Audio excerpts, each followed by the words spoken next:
గత నెల రోజుల్లో హైదరాబాద్లో హైడ్రా చూపిస్తున్నటువంటి చుక్కలు అంతా ఇంత కాదు. అక్రమాలకు గురైనటువంటి భూములన్నింటినీ కూడా మేము తొలగిస్తున్నాము. ఏవైతే నాలాలపైన కట్టినటువంటి భూములు, ఫ్లడ్ జోన్లో ఉన్నటువంటి భూములు, బఫర్ జోన్లో ఉన్నటువంటి భూములకు సంబంధించి అక్కడ ఎవరైతే ఇళ్ల నిర్మాణాలు నిర్మించారో, అక్రమంగా బిల్డింగులు కట్టారో, అక్రమంగా అపార్ట్మెంట్లు కట్టారో, ఎవరైతే అక్రమంగా అక్కడ విల్లాలు నిర్మించారో వాటన్నిటినీ కూడా హైడ్రా తొలగిస్తుందని చెప్పేసి రేవంత్ రెడ్డి సర్కారు నెల క్రితము ఒక జీవోను జారీ చేసి హైడ్రాని నిర్మించి దానికి ఏవి రంగనాథ్ని చీఫ్గా చేసి ఈ ప్రక్రియ మొత్తం చేపడుతూ వస్తుంది.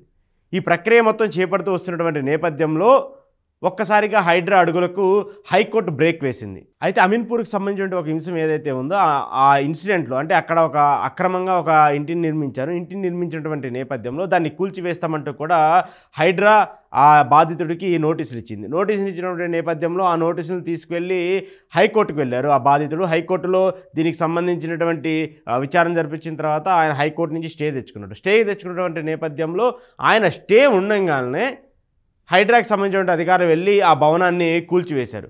కూల్చివేసినటువంటి నేపథ్యంలో ఆయన ఆగ్రహించి మళ్ళీ హైకోర్టుకు వెళ్ళారు. హైకోర్టుకు వెళ్ళి హైకోర్టులో స్టే ఉన్నటువంటి ఒక ఇంటిని హైడ్రా ఎలా కూల్చివేస్తుందంటూ కూడా ఆయన ప్రశ్నించారు.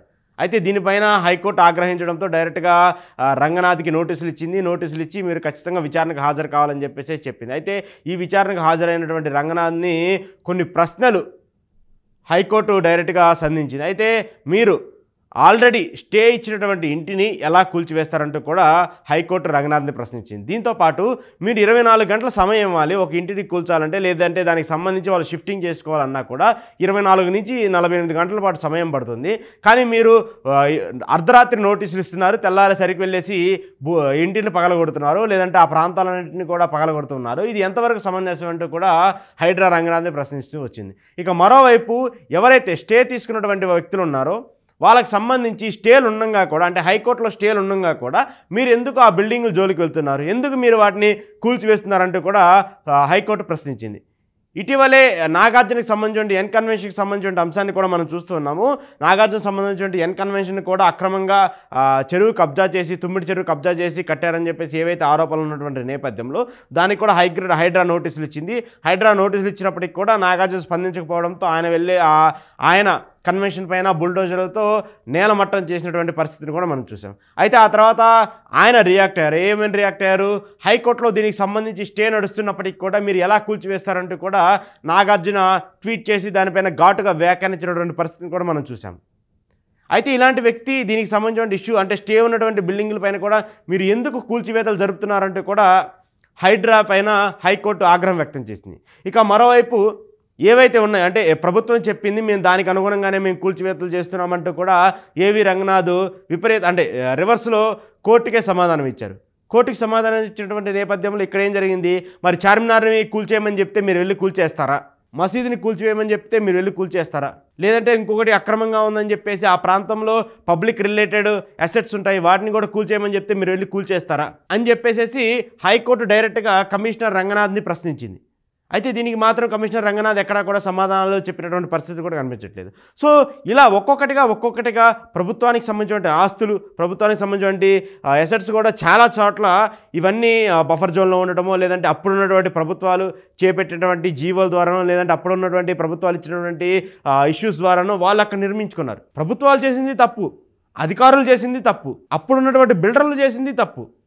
వాళ్ళందరూ చేసినటువంటి తప్పులకి ఇప్పుడు సామాన్యులు బలవుతున్నారు. దాదాపు అంటే గత నెల రోజులుగా 100కు పైగా ప్రాంతాల్లో 8,000 నుంచి 10,000 మంది బాధితులు ఈరోజు రోడ్డును పడేటువంటి పరిస్థితి కనిపిస్తుంది. వాళ్ళ ఇళ్లకు సంబంధించి ఒక మనిషి ఇల్లు అంటే దాదాపు 40 ఏళ్ల పాటు వాడి జీవితాన్ని సురక్షితంగా కాపాడుకోవడం కోసం నిర్మించుకున్నటువంటి ఇల్లు, దానిని 40 నిమిషాల్లో మీరు వెళ్ళి కూల్చేయడం ఏంటి అనేటువంటిది కూడా హైకోర్టు ప్రశ్నించినటువంటి అంశం. దీనిపైన కూడా ఎక్కడా కూడా స్పందించలేదు. అయితే ముందుగా ఏవైతే నోటీసులు ఇచ్చినటువంటి ఉన్నాయో వాటిని పూర్తిగా వెరిఫై చేసుకున్న తర్వాతే వాటిని కూల్చేయాలంటూ కూడా హైకోర్టు వాదించింది. దాంతోపాటు స్టేలో ఉన్న వాటి జోలికి మీరు వెళ్ళొద్దంటూ కూడా హైకోర్టు చాలా స్ట్రిక్ట్గా చెప్పింది హైడ్రాకు. దీనిపైన హైకోర్టుకి సంబంధించినటువంటి ఈ హైడ్రా నిన్న కమిషనర్ రంగనాథ్ అక్కడ అటెండ్ అయినటువంటి నేపథ్యంలో దీనికి సంబంధించి కొంత గ్యాప్ ఇవ్వాలని చెప్పేసి కూడా డిసైడ్ అయింది. దీనికి సంబంధించి కూడా ఒక 2-3 రోజుల తర్వాత మళ్ళీ పూర్తిగా దీనికి సంబంధించి విచారణలు చేర్చి హైకోర్టుకు సంబంధించి స్టేలో ఉన్నటువంటి ఏంటి, మిగతా బాధితులకు సంబంధించి ఎవరైతే పేదవాళ్ళకి సంబంధించిన నివాసాలు ఉన్నాయో వాటికి సంబంధించి ఎలాంటి పునరావాసం కల్పించిన తర్వాతే కూల్చేయాలని చెప్పేసి ఏవైతే హైకోర్టు చెప్పిందో పునరావాసం వాళ్ళు కల్పించిన తర్వాత లేదంటే వాళ్ళ షిఫ్టింగ్ జరిగిన తర్వాత మాత్రమే కూల్చాలని చెప్పేసి హైకోర్టు తెలిపిన నేపథ్యంలో అవన్నీ చేసిన తర్వాత మాత్రమే మళ్ళీ తిరిగి హైడ్రా ఈ యొక్క కూల్చివేతలను ప్రారంభించాలని చెప్పేసి కూడా భావిస్తుంది. దీనికి సంబంధించి ఒక పూర్తి వివరణ తీసుకున్న తర్వాత పూర్తిగా ఇన్ఫర్మేషన్ తీసుకున్న తర్వాతే కూల్చివేతలు ప్రారంభించాలని చెప్పేసి హైకోర్టుకు హైడ్రా ఆదేశాలు ఇచ్చింది. I don't have the data regarding the fixing of. I have data with me, Mr. Ranganath. I have data. Do you think that we don't have data? Sir, and with regard to Durgam Cherugu, of course, it is not there before me. Government has appointed 5-man committee long back, 2008 or 10. Even then, now you are 5-man committee submitted report. Even then, now you are issuing notices under section 23 of the Vault Act. Sir, that is not from issue. We don't issue any. That's what is happening in this state. That is what is happening. And what is your plan of action with regard to Musi? Those matters are there today. I granted 20 lunch motions today. Sir, what is your action plan? Sir, Musi Hydra has been. I mean, we are not part of any Musi survey or anywhere, sir. This has been. I mean, we are just roped into Musi. I don't know. I mean, could be the what could be the I don't know, sir. What would be the plan for roping in? We have never been part of the survey, also, sir. We have never been Musi also. We are. I gave an example. Tomorrow, Charminar Tahsildar will request you to provide men and machinery. One second. Tomorrow, Tahsildar Charminar will request you to provide men and machinery to demolish unauthorized construction. He will not reveal you the fact. Tomorrow, he will come and demolish High Court. Who is at fault? Tell me. Your men and machinery are at fault or not? Sir, we have highest regard for the law, sir, and we will definitely. Where is the highest regard, Mr. Ranganath, in this particular case? Shall I tell you the dates again? Sir, Shall I tell you the dates again? One second. I'll tell you the dates again in this case. 7/4/2021 is the date of registration. 10/11/2022 is the date of permission obtained by the petitioner from Gram Panchayat, Kistaredi-Pet. Right? So the Gram Panchayat tried to interfere with his position. He filed 2 writ petitions. Thereafter, 1 writ petition against Hydra. It came up for hearing on 5/9/2024. Your counsel said you will follow GOMS number 99. I have recorded it. 2/4/2024, Tahsildar issued a notice under section 7. He has submitted representation on 15/4 with a request to grant 15 days time to submit explanation. 18/4 explanation was submitted. She has waited up to 20th September 2024.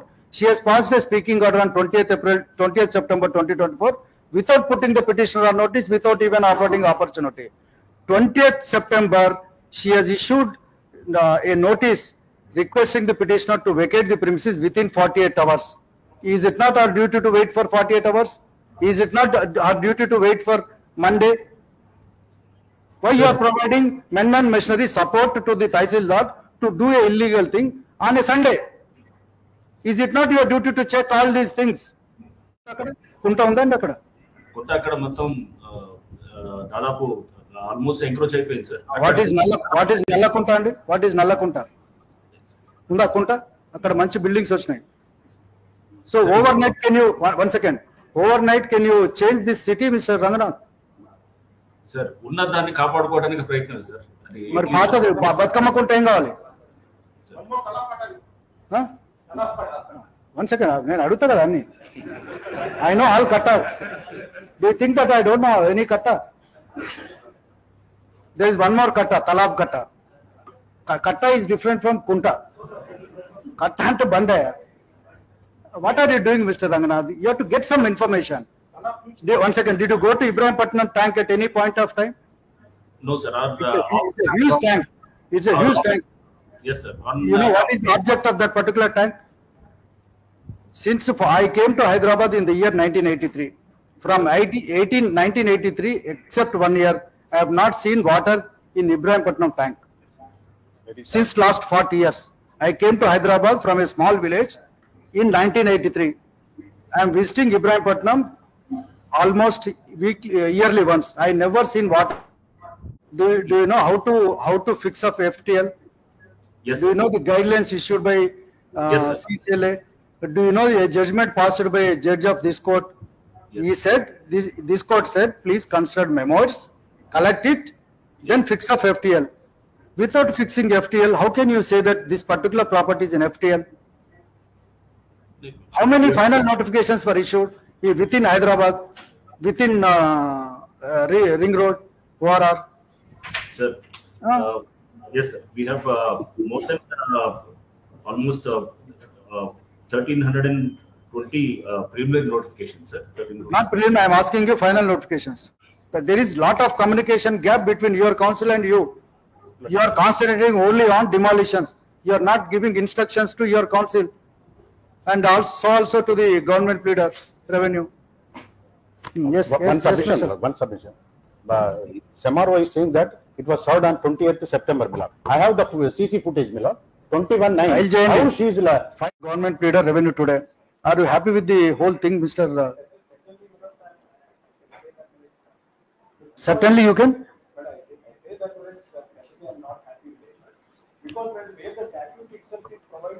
Normally, since last 5 years, normally I don't, one second, I will don't order appearance of any officer. Normally, in rarest of rare cases, I am ordering appearance of officers. This is rarest of rare case. There is every violation at every stage.